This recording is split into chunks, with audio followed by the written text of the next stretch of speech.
ये एक बहुत खुशी की बात है कि अब डॉक्टर घासीराम जी वर्मा अमेरिका को छोड़कर और परमानेंटली अपने यहाँ पे आ गए हैं।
सर बताओ। आज डॉक्टर घासीराम समाज सेवा समिति झुंझुनू की तरफ से परम सम्मानीय डॉक्टर घासीराम जी वर्मा साहब का 95वां जन्मदिन मनाया जा रहा है। ये जो आप सामुदायिक विकास भवन में आप देख रहे हैं, यहाँ पे जिला कलेक्टर महोदय, एसपी साहब, जिला प्रमुख महोदया और सीओ साहब और बाकी सारे तमाम लोग झुंझुनू की जो मुख्य संस्थाएं हैं, डॉक्टर्स हैं, इंजीनियर्स हैं, संस्थाओं के पदाधिकारी हैं, गण्यमान्य नागरिक जो हैं, वो सब यहाँ पे आए हैं और सब इकट्ठा होकर बहुत ही हर्ष और उल्लास के साथ डॉक्टर घासीराम जी वर्मा साहब का जन्मदिन मना रहे हैं। और सब लोग दुआएं कर रहे हैं कि डॉक्टर घासीराम जी वर्मा साहब 195 साल जिए और देश और राज्य और ज़िले का नाम पूरे विश्व में इसी तरह से अलौकिक करते रहें। ये एक बहुत खुशी की बात है कि अब डॉक्टर घासीराम जी वर्मा अमेरिका को छोड़कर और परमानेंटली अपने यहाँ पे आ गए हैं। चूँकि इन्होंने शिक्षा के क्षेत्र में इतना नाम कमाया है, इतने बड़े त्यागी और दानशील व्यक्ति हैं ये। इन्होंने जो अपनी ज़िंदगी की सारी कमाई, गाड़ी कमाई, मेहनत की कमाई शिक्षा के क्षेत्र में और विशेषकर बालिका शिक्षा के क्षेत्र में इन्होंने दान कर दी है। मैं ऐसे परम पूज्य और स्वामी संकुल व्यक्ति विशिष्ट का 95वें जन्मदिन पर इस सुंदर सामाजिक सरोकार के ऊपर जो आयोजित हो रहे प्रोग्राम में मैं इसका साक्षी बना हूँ। मेरे साथ सभी लोग यहाँ पे विराजमान हैं और घासीराम समाज सेवा समिति के सभी पदाधिकारी यहाँ पे विराजमान हैं। मैं इन सब की तरफ से डॉक्टर घासीराम वर्मा को जन्मदिन की तहे दिल से शुभकामनाएं देता हूं और ईश्वर से प्रार्थना करता हूं कि ये इसी तरह से उन्नति के पथ पर और हमारे जैसों का मार्गदर्शन करते रहें। धन्यवाद साहब। अपना परिचय। मैं डॉक्टर पवन पूनिया, सहायक निदेशक बाल अधिकारिता विभाग झुंझुनू। आज हमारे बीच ऐसी हस्ती के जन्मदिन का हमने सेलिब्रेशन की है डॉक्टर घासीराम जी वर्मा, जो कि हमारे झुंझुनू की ही हस्ती नहीं बल्कि हमारे पूरे भारत देश की हस्ती है।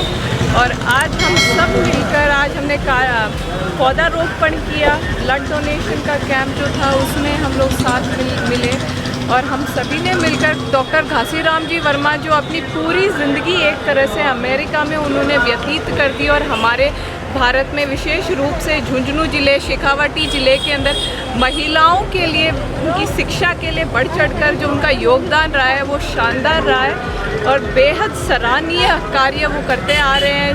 हम अक्सर देखते हैं जो भामाशाह होते हैं वो अपनी कमाई हुई पूंजी का कुछ हिस्सा वो दान करते हैं समाज में, लेकिन घासीराम जी वर्मा वो हस्ती हैं जिन्होंने समय समय पे जितनी भी अपनी कमाई पूंजी जो भी वो कमाते रहे वो उस पूंजी को हमारे समाज में ही लगाया, उद्धार के लिए लगाया, महिलाओं को विशेष रूप से शिक्षा में आगे लाने के लिए लगाया।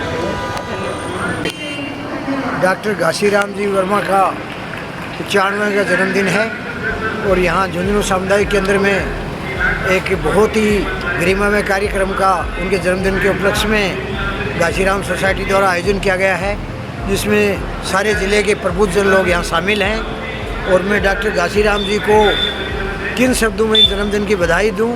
मैं उनके अच्छे स्वास्थ्य की और दीर्घायु की कामना करता हूं और वो निश्चित रूप से पूरे देश में ही नहीं बल्कि पूरे विश्व में आज बालिका शिक्षा के नाम पे जो अलग जगाया है तो एक क्रांति के जनक हैं वो, और एक बहुत ही बिरले आदमी हैं जो इस तरह का नौकरी में रहते हुए कोई जन कल्याण का कार्य करते हों।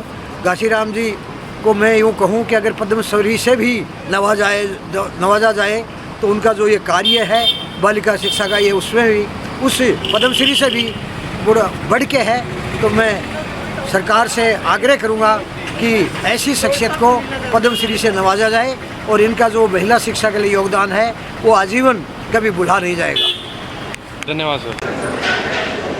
आज प्रसिद्ध गणितज्ञ, अंतर्राष्ट्रीय स्तर के ख्याति प्राप्त गणितज्ञ झुंझुनू के निवासी डॉक्टर घासीराम जी वर्मा जी का 96वां बर्थडे था, जन्मदिन था और इसी उपलक्ष्य में ये आज विभिन्न कार्यक्रम उनके सोसाइटी गठित की हुई उनकी तरफ से आयोजित किए गए थे। वृक्षारोपण का था शहीद भगत सिंह पार्क में और उसके पश्चात इनके जो है जन्मदिन पर यहाँ पर रक्तदान शिविर का भी रखा गया है। पौधारोपण पहले रखा ही गया था, पौधों का वितरण भी रखा गया है। और इसके अलावा इनके जीवन पर जो है एक पुस्तक का भी विमोचन हुआ है। और इसके अलावा अन्य विभिन्न कार्यक्रम इनके जन्मदिन पर रखे गए, उन पर मुझे जो है शिरकत करने का अवसर प्राप्त हुआ। मैं अपने आप को भाग्यशाली मानता हूँ और मैं इस शुभ अवसर पर इनको स्वस्थ जीवन की, दीर्घायु की और ये प्रसन्न रहें, इस तरह की ऊपर वाले ईश्वर से दुआ करता हूँ, कामना करता हूँ कि ये अपने जीवन में प्रसन्न रहें, दीर्घायु रहें, स्वस्थ रहें।